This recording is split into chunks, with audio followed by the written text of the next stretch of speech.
Hello students, आज के इस वीडियो में हम सीखेंगे कि अलजेब्रा का एक बहुत ही स्पेशल सा टॉपिक जिसका नाम है कॉन्ग्रुएंस मॉडुलो एम। आखिर ये होता क्या है, तो चलिए देखते हैं। इसमें क्या रहता है। सपोज़ मैंने मान लिया कि कोई भी मेरे पास नंबर है जो मैंने नेचुरल नंबर के सेट से उठाया है, और कोई दो नंबर है जो कहीं किसी भी सेट से हो सकते हैं, या सेट ऑफ इंटीजर्स से मैंने माना ले लिए कि पॉजिटिव भी हो सकते हैं और नेगेटिव भी हो सकते हैं।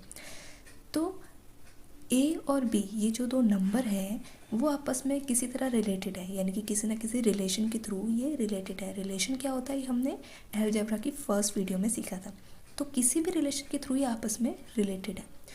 तो इन दोनों का जो रिलेशन होता है वो इम्प्लाइज एंड इम्प्लाइड बाय इस तरीके से होता है कि ये जो हमने नेचुरल नंबर के सेट से जो नंबर उठाया है वो डिवाइड करता है इन दोनों नंबर के डिवीज़न को।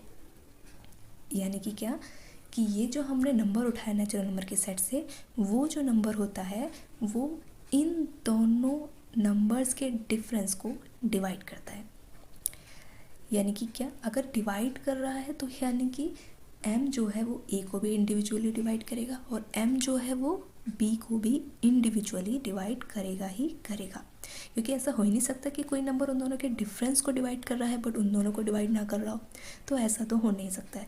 तो यानी कि ये नंबर जो है इन दोनों को इंडिविजुअली भी डिवाइड कर रहा होगा। अब हम देखते हैं कि ये जो कॉन्ग्रुएंस मॉडुलो है वो इक्विवेलेंस रिलेशन को भी शो करता है। इक्विवेलेंस रिलेशन क्या होता है, वो रिलेशन जो हमारा तीनों रिलेशन को सेटिस्फाई करता है, यानी कि रिफ्लेक्सिव, सिमेट्रिक और ट्रांजिटिव। अगर किसी रिलेशन में ये तीनों ही प्रॉपर्टी हैं तो वो रिलेशन इक्विवेलेंस रिलेशन कहलाता है। तो हम ये कॉन्ग्रुएंस मॉडुलो एम को प्रूफ करके देखेंगे कि कॉन्ग्रुएंस मॉडुलो एम हमारा इक्विवेलेंस रिलेशन कैसे है। तो चलिए देखते हैं। तो इक्विवेलेंस रिलेशन प्रूफ करने के लिए हमें सबसे पहली प्रॉपर्टी प्रूफ करनी पड़ेगी। और पहली प्रॉपर्टी क्या होती है रिलेशन, सबसे पहला रिलेशन होता है हमारा रिफ्लेक्सिव। रिफ्लेक्सिव में क्या होता है, हमारा खुद के एलिमेंट के साथ ही हमें रिलेशन देखना होता है। तो यानी कि हम कोई एलिमेंट तो उठाना पड़ेगा। सपोज़ मेरे पास कोई भी एलिमेंट मैंने उठाया ए जो बिलोंग कर रहा है सेट ऑफ इंटीजर्स को, तो इसका खुद के साथ ही रिलेशन देखना है। और हमें पता है कि कॉन्ग्रुएंस मॉडुलो एम की प्रॉपर्टी क्या होती है, ये डिफरेंस वाली चीज़। तो इस अगर खुद के नंबर के साथ हम डिफरेंस करेंगे तो हमें मिलेगा 0। यानी कि क्या, कोई भी जो भी हमारा सेट ऑफ नेचुरल नंबर से एलिमेंट है m, वो तो डेफिनेट है कि वो डिवाइड तो करेगा ही करेगा 0 को। यानी कि यहाँ से हमें एक बात मिली कि जो a है जो हमने इंटीजर से उठाया था वो रिलेट कर रहा है खुद ही के साथ में। यानी कि रिफ्लेक्सिव वाली प्रॉपर्टी को तो ये प्रूफ कर रहा है। अब हम देखते हैं सेकंड प्रॉपर्टी के बारे में कि ये सेकंड प्रॉपर्टी को भी प्रूफ कर रहा है या नहीं। तो सेकंड प्रॉपर्टी क्या होती है, सिमेट्रिक। तो सिमेट्रिक प्रॉपर्टी में हम देखते हैं कि ये करता है या नहीं। सिमेट्रिक में होता है दो नंबर्स, और इन दो नंबर को हम आपस में रिलेट करके देखेंगे कि क्या होता है।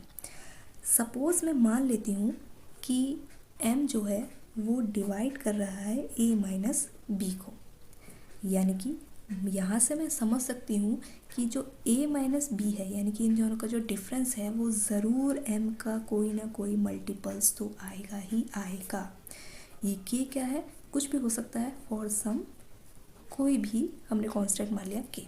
यानी कि अगर ये इसको डिवाइड कर रहा है तो ये जो डिफरेंस है वो इसका कुछ ना कुछ मल्टीपल्स तो होगा।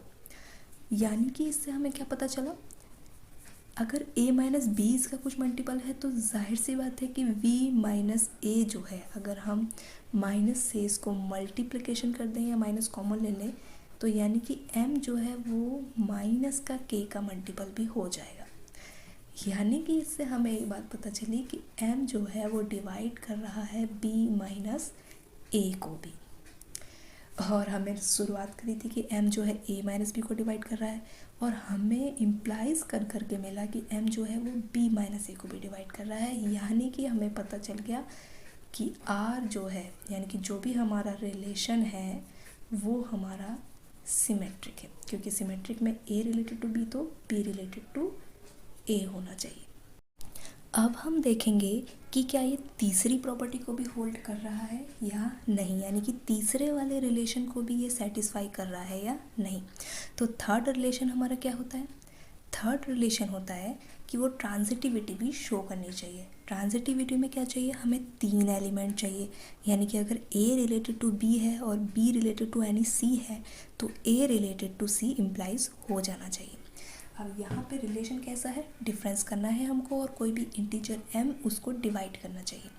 तो सपोज़ मान लेते हैं कि हमारे पास m जो है वो डिवाइड कर रहा है a माइनस बी को, और m जो है वो डिवाइड कर रहा है b माइनस सी को।